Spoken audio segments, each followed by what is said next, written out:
सलाम, नमस्ते, सत श्री अकाल। मैं हूं रजा और आप देख रहे हैं रजाग्राफी की सबसे खास रिपोर्ट, अंतरराष्ट्रीय प्राइम टाइम रिपोर्ट। दोस्तों, सीधी खबर बता रहा हूं, पाकिस्तान भारत के खिलाफ कुछ बड़ा कांड करने की तैयारी में है। हजरात मोहतरम, आपको बता दूं कि रिपोर्ट के मुताबिक इस बार तुर्की और चीन के हथियार ट्रांसफर करने वाले कार्गो जहाज ने 60 घंटे तक, रिपोर्ट देख लो भाई आपकी स्क्रीन पर, 60 घंटे तक हथियार उतारे हैं, ऐसा दावा किया जा रहा है। ट्रांसपोर्ट प्लेन थे भाई, जो लगातार पाकिस्तान के आसमान में चक्कर काट रहे थे। पाकिस्तान के अंदर चीन और तुर्की के विमानों ने लगातार 60 घंटों तक कोई ऑपरेशन चलाया है। दोनों देशों के विमान लगातार कुछ एयरलिफ्ट करते पाए गए हैं। हालांकि उनका क्या मकसद था ये साफ नहीं है। उन्होंने पाकिस्तान में क्या उतारा ये भी क्लियर नहीं है। फिलहाल कोई जानकारी मिल नहीं पाई है, लेकिन भारत की एजेंसियां पूरी तरह से अलर्ट हो गई हैं। न्यूज़ 18 के सूत्रों से और कुछ मिलिट्री एक्सपर्ट ने बताया है कि भारी मिलिट्री ट्रांसपोर्ट विमानों ने लगभग 60 घंटों के दौरान पाकिस्तानी एयरबेस के कई चक्कर लगाए हैं। न्यूज़ 18 ने एक सीनियर इंटेलिजेंस अधिकारी के हवाले से बताया है कि चीन के मिलिट्री विमानों को रावलपिंडी के पास पाकिस्तान के नूर खान एयरबेस और कराची के मसरूर एयरबेस पर उतरते देखा है। इस दौरान तुर्की के मिलिट्री ट्रांसपोर्ट विमान भी शामिल थे। क्या तुर्की ने अपने एडवांस हथियार, air defence system, drone system, fighter jet क्या पाकिस्तान को दे दिए हैं? 60 घंटे तक पकड़म पकड़ाई तो तुर्की और चीन के जहाज पाकिस्तान में नहीं खेल रहे थे। आप मानो या ना मानो, अगली खबर साफ बता रही है कि पाकिस्तान की तैयारी बड़ी है। पिछली रिपोर्ट की एक बात यह भी है कि भारत की फौज पूरी तरह से तुर्की और चीनी हथियारों को पाकिस्तान के अंदर उसके बेस पर मंडराता हुआ देखकर ऑलरेडी अलर्ट पर है। अब पाकिस्तान ने चीन के Z-10ME फाइटर हेलीकॉप्टर को अपनी फौज में अचानक से शामिल कर लिया है। यानी ऐलान नहीं किया है कि हम हथियार लेंगे, हेलीकॉप्टर चीन, ना, Z-10ME लड़ाकू हेलीकॉप्टर चीन का शामिल भी कर लिया है पाकिस्तान ने अपनी फौज में। फिलिस्तीन ने और दूसरे देशों ने भारत का साथ दिया UNSC में परमानेंट भारत की मेंबरशिप के लिए, क्योंकि भारत UNSC में परमानेंट मेंबरशिप चाहता है। पाकिस्तान भड़क गया है और पाकिस्तान ने विरोध किया है कि UNSC की परमानेंट मेंबरशिप भारत को नहीं मिलनी चाहिए। पाकिस्तान के पूर्व प्रधानमंत्री इमरान खान को पूरी तरह से तबाह बर्बाद शहबाज शरीफ की सरकार ने और अमेरिका की सरकार ने मिलकर कर दिया है। आप सोचिए, एक प्रधानमंत्री किसी मुल्क का ऐसा जो मुल्क के लिए बेहतरीन काम कर रहा हो। रिपोर्ट यह भी आ रही थी कि पाकिस्तान के जो पूर्व प्रधानमंत्री हैं इमरान खान, वो जेल में मारे गए हैं, लेकिन यह साफ हो गया है कि यह खबर झूठी थी। रिपोर्ट अब यह आ रही है इमरान खान से उनकी बहन और पत्नी ने, उनकी बीवी ने मुलाकात की है। सुप्रीम कोर्ट ने आदेश दिया है कि आप मिल सकती हैं, तो जाके मिली हैं।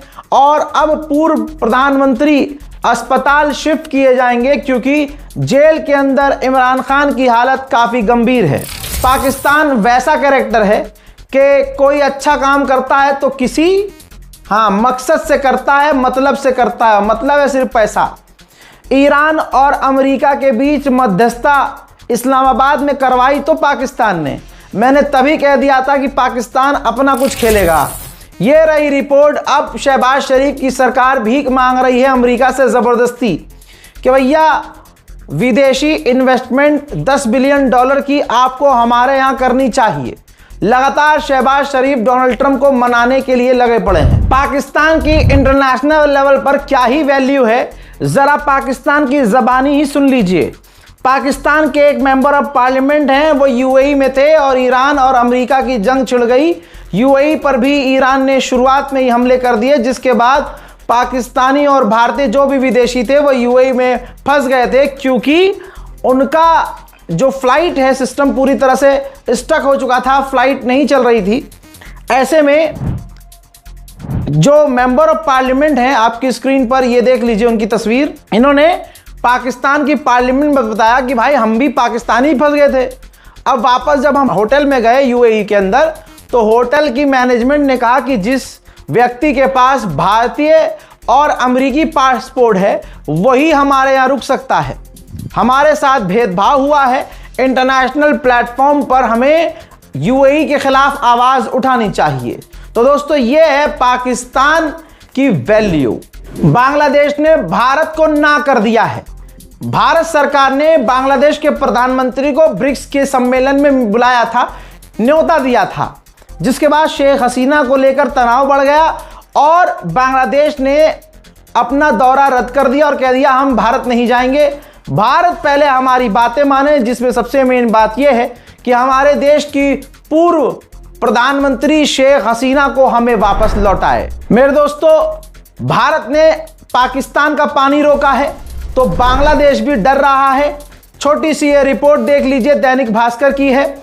बांग्लादेश बोला भारत से गंगा जल समझौते में गारंटी चाहिए, जरूरत पड़ी तो अंतर्राष्ट्रीय मंच पर जाएंगे। 1996 का समझौता दिसंबर में खत्म होने वाला है, लिहाजा ये चाह रहे हैं कि भैया गंगा का पानी बांग्लादेश के लिए ना रोका जाए, इसकी गारंटी मोदी सरकार दे। मैं नेशनल प्राइम टाइम में बता चुका हूं कि भारत के जो आरएसएस के संघ के टॉप के नेता हैं मोहन भागवत, वो अमेरिका जाने वाले हैं।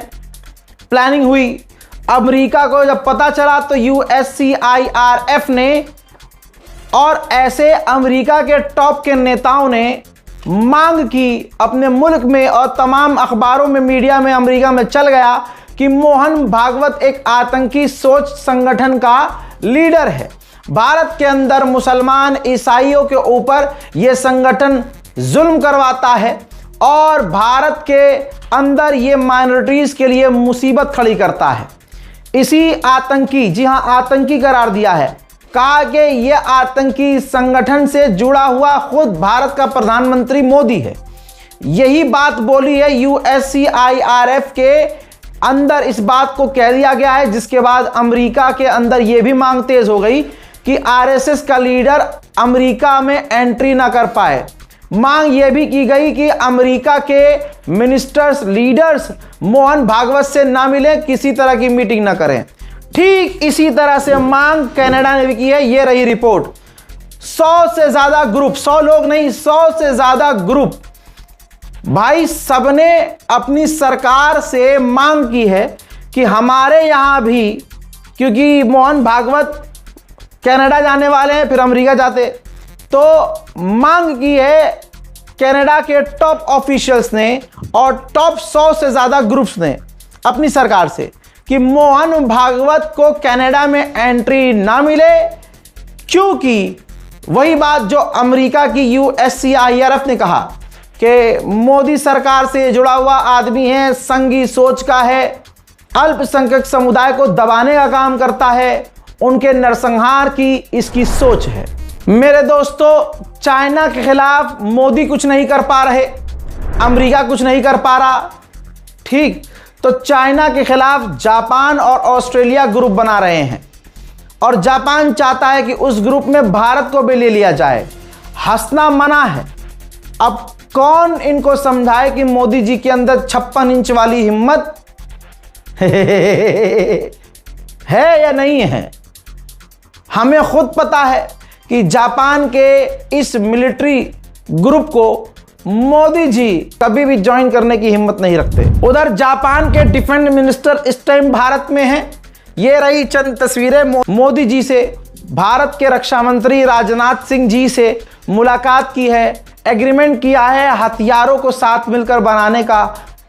किसी तरह का मिलिट्री एंटीना होता है, साथ में मिलकर बनाएंगे, डिफेंस एक्टिविटी एक दूसरे के साथ शेयर करेंगे, मिलिट्री एक्सरसाइज भी करेंगे। वहीं भारत सरकार ने चीन से कहा है कि अपनी एडवांस टेक्नोलॉजी पाकिस्तान को ट्रांसफर मत करो, पाकिस्तान बेहद करीब है नॉर्थ कोरिया के। हथियारों के मामले में पाकिस्तान नॉर्थ कोरिया को टक्कर दे सकता है। तुर्की को अमेरिका के F-35 फाइटर जेट पिछले कई सालों से चाहिए। उर्दुगान ने बहुत मेहनत की, लेकिन अमेरिका ने शर्त रखी कि आपके पास जो S-400 एयर डिफेंस सिस्टम है रशियन, उसे पहले आप तबाह करो, फिर अमेरिका ने कहा कि नहीं, तबाह न करो, ईरान ने मिडिल ईस्ट की वाट लगा दी है, अपना S-400 air defence system UAE को दे दो। रिपोर्ट अब यह आ रही है कि यूएई और तुर्की के बीच तालमेल नहीं बैठ रहा है, जिसकी वजह से अब तुर्की सोच रहा है कि S-400 को हम ही डिसमेंटल कर दें, अपने यहाँ ही तबाह कर दें, जिसके बाद हमारा रास्ता साफ हो जाएगा और हमें अमरीकी F-35 मिल जाएंगे। उधर पाकिस्तान को लाल मिर्ची लग गई है चूतड़ों में। हुआ असल में यह कि जम्मू कश्मीर के दौरे पर, हमारे कश्मीर के दौरे पर भाई अमेरिका के एम्बेसडर गए, भाई कश्मीर के मिनिस्टर से भी इन्होंने मुलाकात की और पब्लिकली उन्होंने बाइट दे दी, बयान दे दिया कि पूरा जम्मू कश्मीर बिलोंग करता है भारत से। बस ये कहना था कि पाकिस्तान भड़क गया। ये देखिए 1 2 3 4 से 5 पैराग्राफ लिखकर नाराजगी जताई है अमेरिका पर और अपने मुल्क में पाकिस्तान के अंदर जो अमेरिका का एनवॉय है उसे समन कर लिया है। वहीं मोहम्मद बिन सलमान ने बांग्लादेश के प्रधानमंत्री तारिक रहमान को सऊदी अरब इनवाइट कर लिया है। अब देखते हैं कि सऊदी अरब और बांग्लादेश का क्या तालमेल और किस तरह की डील सामने से होती है। बांग्लादेश के फॉरेन अफेयर एडवाइजर ने बहुत बड़ी बात कह दी है कि हम सऊदी अरब के मक्का डिफेंस एग्रीमेंट में शामिल होने को तैयार हैं। भारत के लिए लगातार खतरे की घंटी है, लेकिन गोदी मीडिया इन खबरों को आपको बताएगा नहीं, क्योंकि आप फिर 56 इंच पर सवाल खड़े करेंगे, फिर 56 इंच किलस जाएगा, रोना शुरू कर देगा, रील बनाएगा, फिर पीछे से पुलिस भेजेगा। तो सच्चाई यह है कि बांग्लादेश के 6 मेंबर जो जासूसी विभाग के हैं, बिल्कुल टॉप के, वो इस वक्त पाकिस्तान में और ISI के हेड से मुलाकात कर रहे हैं। खिचड़ी दोनों के बीच क्या पक रही है, वो जो भी खिचड़ी हो हमें हजम नहीं हो सकती। लेकिन इसमें भी धुरंधर 3 के अंदर मोदी जी दिखा देंगे कि कुछ ना कुछ हमने ऐसा किया था कि दोनों दुश्मनों को एक होना पड़ा था और हमने ही एक होने दिया था।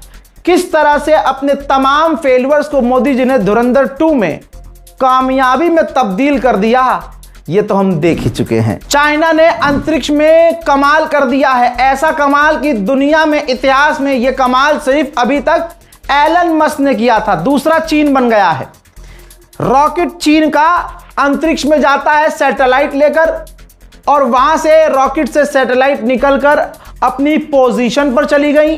फिर वो चीन का रॉकेट सही सलामत आराम से वापस चीन की धरती पर उतर आया। ऐसा सिर्फ पूरी दुनिया में अभी तक एलन मस्क कर पाया था, अब चीन ने कर दिया है। चीन की सरकार ने जापान पर बड़ा इल्जाम लगाते हुए कहा कि प्लूटोनियम भारी मात्रा में जापान के पास है, जिसका इस्तेमाल करके जापान 5500 से ज्यादा परमाणु हथियार बना सकता है। इसके बाद, इस बयान के बाद इलाके में तनाव पैदा हो गया है। चाइना ने अपने करीब इंटरनेशनल वाटर में, मैप दिखा देता हूं आपको, ये देखिए, आर्टिफिशियल आइलैंड बना दिया है, जिस आइलैंड पर रनवे है, मिलिट्री एक्सपेंड कर सकता है। और तो और साउथ चाइना सी के अंदर ये अपनी मौजूदगी बड़ा जमीन बना रहा है। समझिए, पानी के अंदर जमीन बनाकर अपने देश को एक्सपेंड कर रहा है। अमेरिका की ही रिपोर्ट खुली है भाई, और इस रिपोर्ट से पता ये चला है कि वेनेजुएला अपने किडनैप किए गए राष्ट्रपति मदुरो और उनकी पत्नी को रिहा करवाने के लिए कुछ नहीं कर रहा है। यह है वेनेजुएला की धोखेबाज सरकार। भाई एक कंट्री है सेंट्रल अफ्रीकन रिपब्लिक, ये मैप है, ठीक है, बहुत छोटा सा मुल्क है, अफ्रीकन मुल्क है। अब ये तस्वीर देखिए, ये गोल्ड माइन है, सोने की खदान, जहां पर काम चल रहा था। वो पूरी खदान खिसक गई, यानी समझ लीजिए पूरी कोलैप्स हो गई, जिसके अंदर 150 लगभग लोग दबकर मारे गए हैं। साउथ कोरिया से डोनाल्ड ट्रंप चिढ़ गया। 27 अगस्त तक इनके बीच मिलिट्री एक्सरसाइज होनी थी, जो कि चल ही रही थी, शुरू ही हुई थी, कि डोनाल्ड ट्रंप चिढ़कर बोला कि भाई हमने साउथ कोरिया से कहा हमारी मदद करो ईरान के खिलाफ, तो साउथ कोरिया ने मना कर दिया। और हम इतना पैसा खर्च करते हैं इनके चक्कर में, नॉर्थ कोरिया से हम पंगा ले रहे हैं। ये जैसे ही भाषण दिया उसी दिन अमेरिका ने साउथ कोरिया के साथ अपनी मिलिट्री एक्सरसाइज रोक दी। ये एक्सरसाइज 27 अगस्त तक होनी थी। आज अमेरिका की फौज ने जापान के साथ तुरंत उसी बयान के बाद तमाम मिलिट्री एक्सरसाइज को रद्द कर दिया। हजरात मोहतरम, गुलाबी सुअर जिससे लड़ नहीं पाता उसका दोस्त बन जाता है। औरतों जैसा मिजाज है, औरत फिर भी नहीं, सम्मानजनक भाई है, रणवीर रह जाएंगे वरना। तो भाई होता ये है कि गुलाबी सुअर जब देखता है कि ये आदमी मेरा साथ नहीं दे रहा है तो वो उसके दुश्मन के साथ हो जाता है। सेम वही हरामियों वाला काम इसका है। ये देखिए, अपने इस बयान में उसने कहा है कि नॉर्थ कोरिया के किम जोंग उन को मैं पर्सनली जानता हूं, वो मेरे बहुत अच्छे दोस्त हैं। जो बेवकूफ़ दूसरे देशों के राष्ट्रपति हैं मेरी उनसे भी बनती मेरी सबसे है। और नॉर्थ कोरिया के पास 50 से ज़्यादा मोस्ट पावरफुल न्यूक्लियर वेपन है। इस पर साउथ कोरिया बोला अभी भी कम बताए हैं, 52-53 नहीं, 100 से ज़्यादा नॉर्थ कोरिया के पास पावरफुल न्यूक्लियर हेड हैं। जैसा मैंने कहा कि भाई साहब हरामी मिजाज है, इसने बात नहीं मानी तो इसके पाले में चले गए। अब इसने अपने दूसरे बयान में पूरी मीडिया के सामने, अपने मिनिस्टर के सामने कहा कि मुझे काफ़ी बुरा लगा और अच्छा नहीं लगा कि जिस तरह से सामने से यानी नॉर्थ कोरिया हमसे अच्छा बर्ताव करता है, हम उसी के खिलाफ उसके दुश्मन के साथ इतनी घातक और ख़तरनाक मिलिट्री एक्सरसाइज कर रहे हैं। मुझे ये बात अच्छी नहीं लगी हजरात। अब दोस्तों, साउथ कोरिया से किलसा हुआ है ट्रंप। ये वही वाली बात है, ईरान के खिलाफ साउथ कोरिया ने अमेरिका की मदद करने से इनकार कर दिया तो पलट लिया भाई इसने। अब नॉर्थ कोरिया की साइड हो गया और कहने लगा साउथ कोरिया ने हमारी ईरान के खिलाफ मदद नहीं की, रोने लगा। अब मैं चैलेंज कर रहा हूं, नॉर्थ कोरिया बहुत अच्छा लग रहा है ना, तो गुलाबी सुअर अगर तूने किसी औरत का दूध पिया है, अपनी माँ का दूध पिया है, किसी तो नहीं किसी में तो वो आयरलैंड पे तो इसने क्या क्या किया है। बहरहाल भाई, अगर अम्मा का दूध पिया है तो एक बार यही बात नॉर्थ कोरिया को बोल के दिखा। बहुत अच्छा है ना तेरा किम जोंग उन, तो उससे कह के दिखा कि ईरान के खिलाफ हमारी मदद करे। साउथ कोरिया ने तो सिर्फ ना बोला था तुझे, नॉर्थ कोरिया इतना लंबा भाषण दे देगा। ईरान के खिलाफ न रशिया है, न चीन है, न नॉर्थ कोरिया है। यहां तक कि पत्रकारों ने इससे पूछा गुलाबी सुअर से कि क्या आप किम जोंग उन से मैसेज एक्सचेंज कर रहे हो, बात कर रहे हो? तो गुलाबी सुअर ने कहा कि मैं आपको यह बता नहीं सकता। अब देखिए, नॉर्थ कोरिया की तरफ से भी, वहां की सरकार की तरफ से भी स्टेटमेंट आया है कि डोनाल्ड ट्रंप और किम जोंग उन के रिश्ते काफी अच्छे हैं। उनमें कब बात होती है, कितनी बात होती है नहीं बता सकते, पता नहीं है। और अमेरिका ने और साउथ कोरिया ने जो अपनी मिलिट्री एक्सरसाइज रोकी है, हमें इस पर कोई कमेंट नहीं करना। अब देखिए नॉर्थ कोरिया का खेल।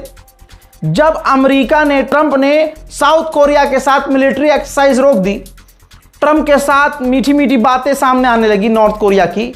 उधर नॉर्थ कोरिया ने समुद्र में 10 बैलिस्टिक मिसाइल दाग कर टेस्ट कर ली। कर लो बात। यहां तक कि चिढ़ाने के लिए साउथ कोरिया के खिलाफ नॉर्थ कोरिया ने बयान दिया कि साउथ कोरिया सिर्फ अमेरिका का नौकर है और कुछ नहीं है। हजरात, अंतरराष्ट्रीय प्राइम टाइम रिपोर्ट में आज और अभी के लिए इतना ही। चैनल को सब्सक्राइब कीजिएगा।